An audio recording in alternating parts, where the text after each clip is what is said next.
Alexa, what's my daily briefing? Here's your flash briefing. In CNN News.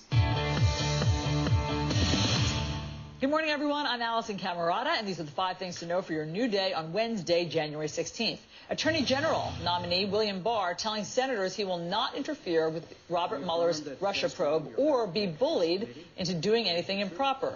He also indicated he may not allow all of Mueller's findings to be made public. A new court filing from the special counsel reveals that former Trump campaign chairman Paul Manafort lied about his contacts with a suspected Russian operative. That operative appears to be a main focus of Mueller's grand jury investigation. The New York Times is reporting the White House acknowledges the government shutdown is causing greater damage to the economy than previously estimated. The longest shutdown in history is now in its 26th day.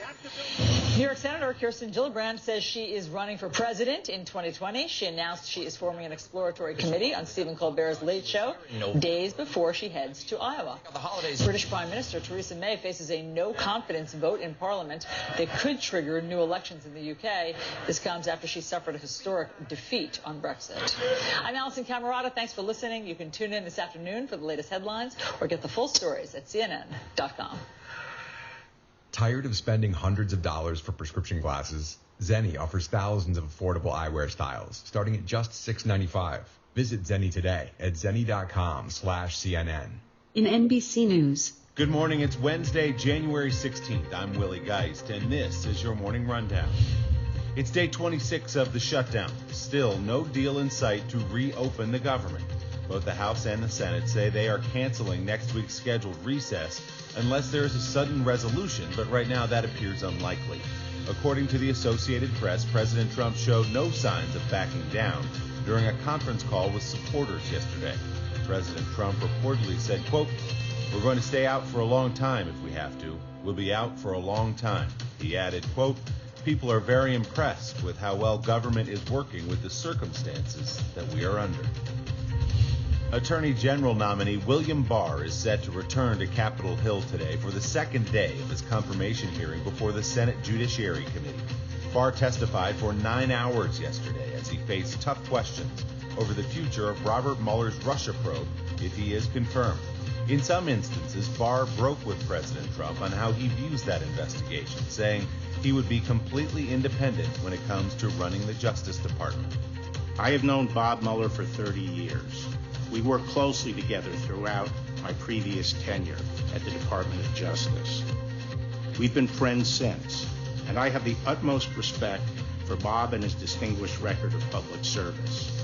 And when he was named special counsel, I said his selection was good news, and that knowing him, I had confidence he would handle the matter properly. And I still have that confidence today. Given his public actions to date, I expect that the special counsel is well along in his investigation. At the same time, the president has been steadfast that he was not involved in any collusion with Russian attempts to interfere in the election.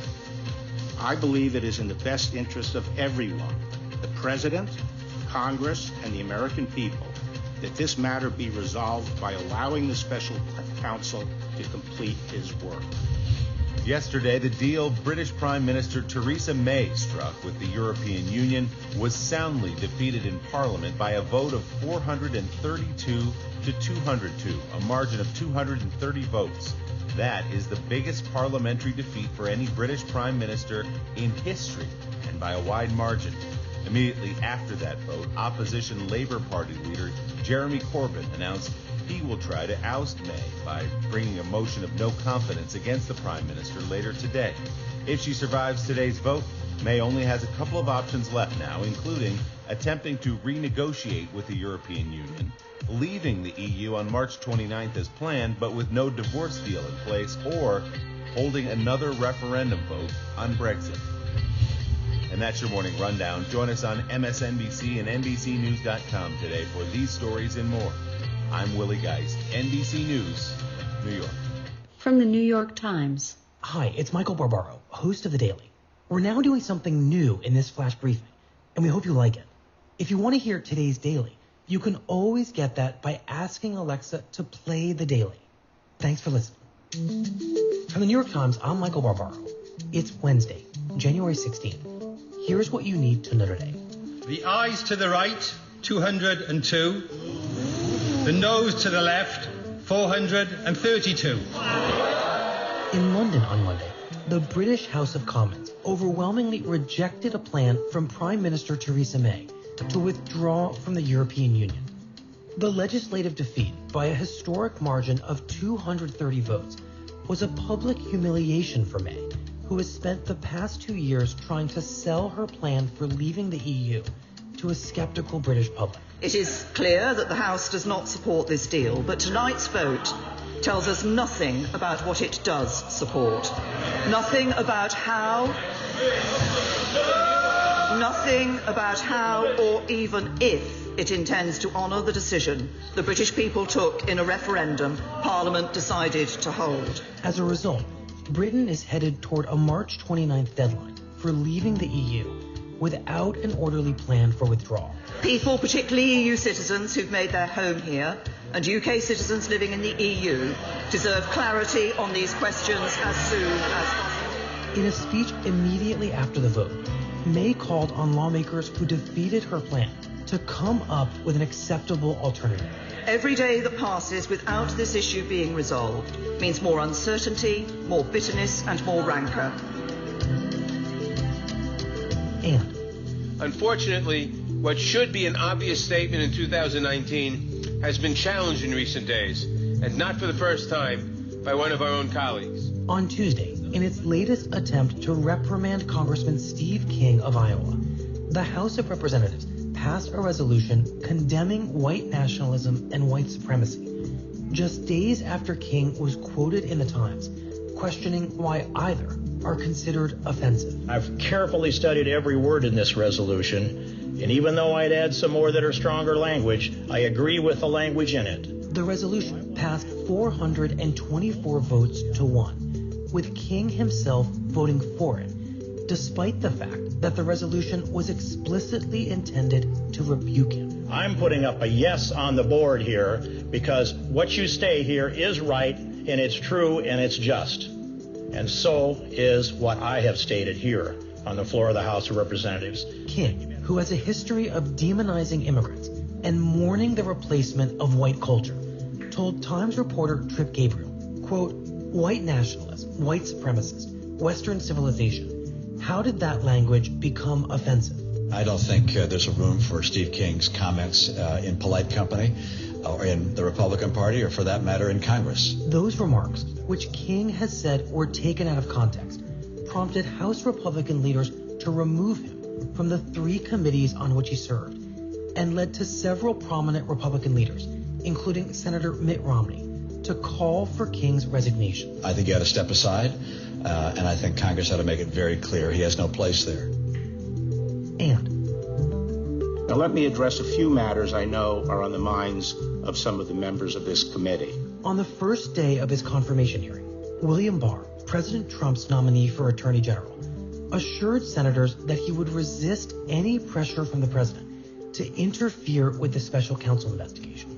I believe it is in the best interest of everyone, the president, Congress, and the American people, that this matter be resolved by allowing the special counsel to complete his work. The country needs a credible resolution to these issues. Under questioning, Barr, who is 68, said that his age and background as a former attorney general would ensure his independence, since he has no future political aspirations that could cloud his legal judgments. I have a very good life. I love it. But I also want to help in this circumstance. And I am not going to do anything that I think is wrong. And I will not be bullied into doing anything I think is wrong. Barr's confirmation hearing continues today. For an analysis of Barr's first day of testimony before the Senate, listen to today's episode of The Daily. To hear it, just ask your device to play The Daily. That's it for today. I'm Michael Barbaro. See you tomorrow. With the Audi e-tron SUV, electric has finally gone Audi. And since it has Amazon Alexa integration with an Audi Connect subscription, you could also say Alexa has gone Audi. 2 good reasons that you too should go Audi. Reserve the all-electric Audi e-tron SUV. Availability is limited. From ESPN. ESPN Radio Sports Center. I'm Christine Lisi. Here's what's happening. Jalen Hurts has made his decision. The Alabama quarterback told the Players Tribune he's committed to playing his senior season at Oklahoma. As a graduate transfer, Hurts is eligible to play immediately. Hurts was replaced as Bama's starter by Tua Tagovailoa. Celtics looking to bounce back tonight against the NBA leading Raptors. Boston's lost 3 straight, is 5th in the East. How the Celtics respond to this bump in the road will be very telling for Coach Brad Stevens, notes ESPN's Byron Scott. Right now, Brad should look at this as not a little bit of a warning sign, but he should look at this as, let's see what we got. Let's see what type of guys we have in this bunker, because right now they're going through some adversity. And let's see which guys can just hang in there and nobody's throwing each other under the bus. See which one of these guys are going to just kind of gaffenate each other together. Celtics Raptors coverage 7:30 Eastern ESPN Radio, 8 Eastern ESPN TV, and the ESPN app. A member of the Michigan State University Board of Trustees says interim President John Engler is resigning amid backlash over his comments that some survivors of Larry Nassar's abuse were enjoying the spotlight. Coming up on Thursday, we'll be joined by John Gruden and Patrick Mahomes and Charles Barkley in voice only. When Frank Caliendo joins us in studio, plus a whole new group of college players have declared, so a fresh mock from Mel Kiper Jr. Golic and Wingo Thursday, 6 Eastern, ESPN Radio, ESPN 2. Welcome to In BBC News from TuneIn. This is the BBC News. Hello, I'm Jonathan Izard. A report published in the medical journal The Lancet says that everyone needs a new diet, one that halves the global consumption of red meat and sugar. It says that if diets don't change radically by 2050, it will be impossible to feed the world population sustainably. Smita Mundasad reports. Scientists examined growing evidence that the food we consume and the food we produce can have a damaging impact on our health and the environment. They say the whole world needs a new diet, one that halves the global consumption of red meat and doubles the amount of fruit and vegetables we eat. In general, they recommend individuals eat no more than 14 grams of red meat a day. That's about 1 hamburger a week. The report acknowledges that different nations and populations will need to make different changes. In sub-Saharan Africa, for example, researchers suggest a huge reduction in starchy foods. With just weeks to go until the presidential election in Nigeria, the main opposition candidate, Atiku Abubakar, has said he doubts the polls will be free or fair. Mayeni Jones reports. In a wide-ranging interview, Atiku Abubakar told the BBC the ruling party had used security forces to crack down on opposition supporters in recent by-elections. He appealed to the international community to help ensure next month's polls were free, fair and credible. He said if there were any irregularities and he was defeated, he would contest the results peacefully through the courts. Mr. Abubakar also wants to change leadership in the armed forces.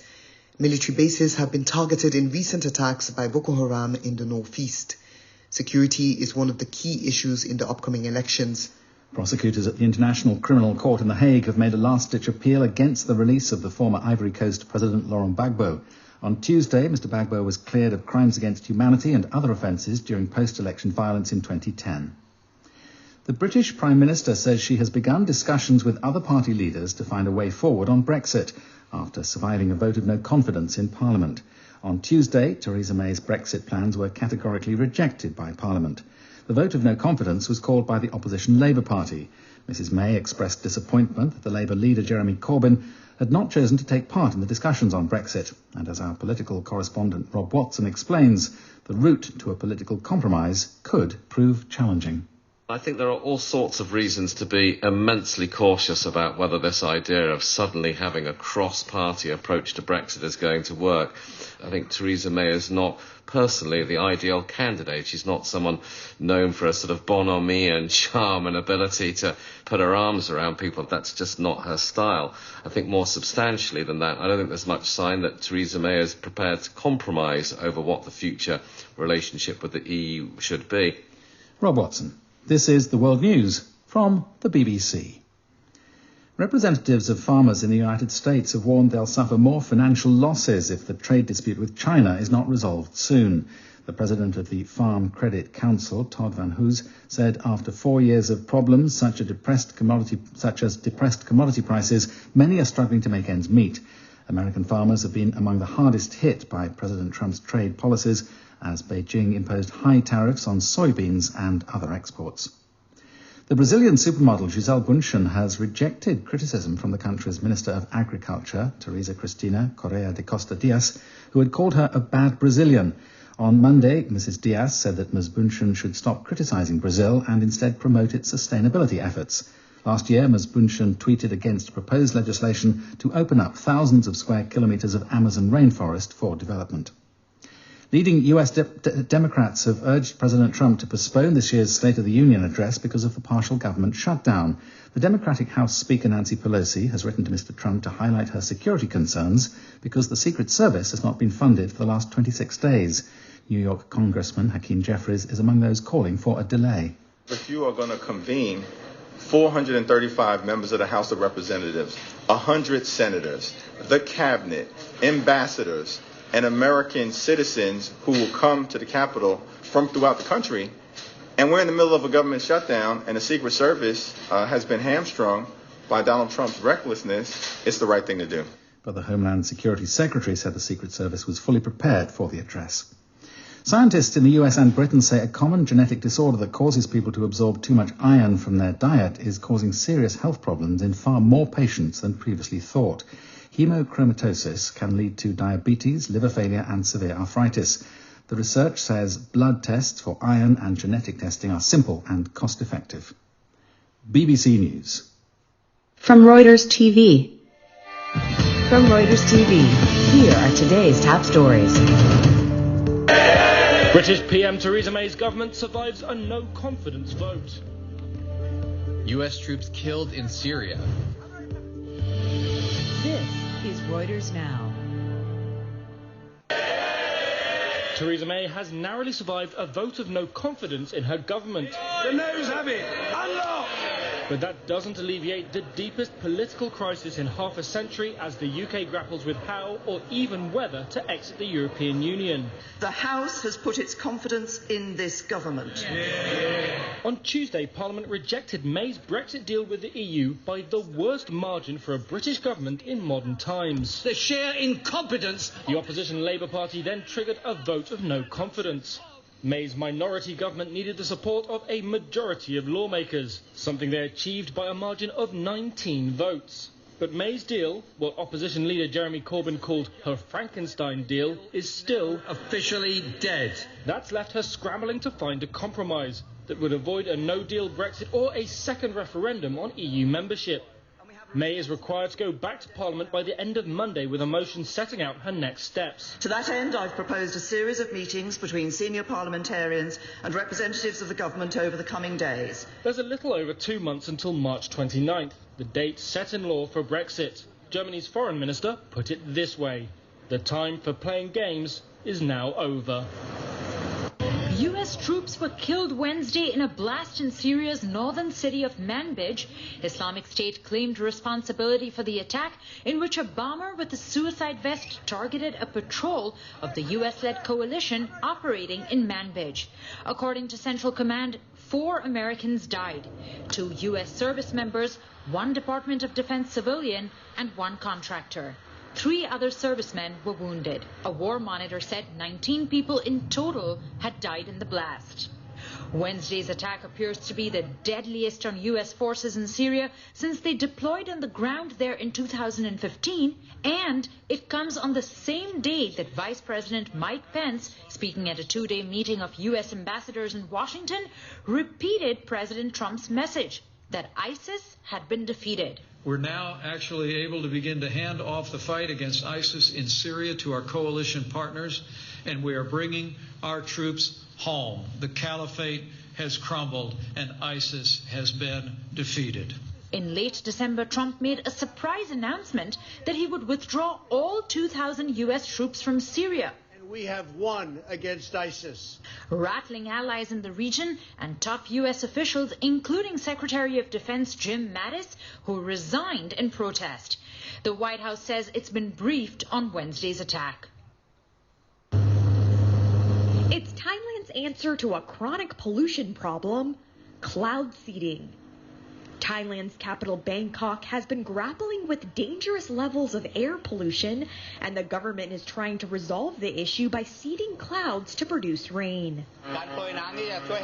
By spraying the water droplets, it'll help gather the particles and cause them to drop to the ground, just like rain that helped clean the smog and pollution. This week, government planes released cloud seeding chemicals, and they're also using water cannons to help clean the air and streets. We are trying to solve the causes of air pollution, of which 60% comes from car engines and 35% from burning in open spaces. But residents are skeptical about the government's strategy. If we continue trying to fix the problem this way, it will never be solved. Meanwhile, protective masks are being handed out by authorities in the city. But some stores say they're running out of masks due to the high demand. The level of hazardous dust particles has exceeded the safe level in 30 of the 50 districts in Bangkok, according to authorities. The Thai capital has been ranked as one of the most polluted cities in the world. You're up to date. For more, check back later or download the Reuters TV app. In weather. Right now in Sao Paulo, it's 23 degrees Celsius with clear skies. Tonight's forecast has clouds with thundershowers, with a low of 23 degrees. That's all from your flash briefing.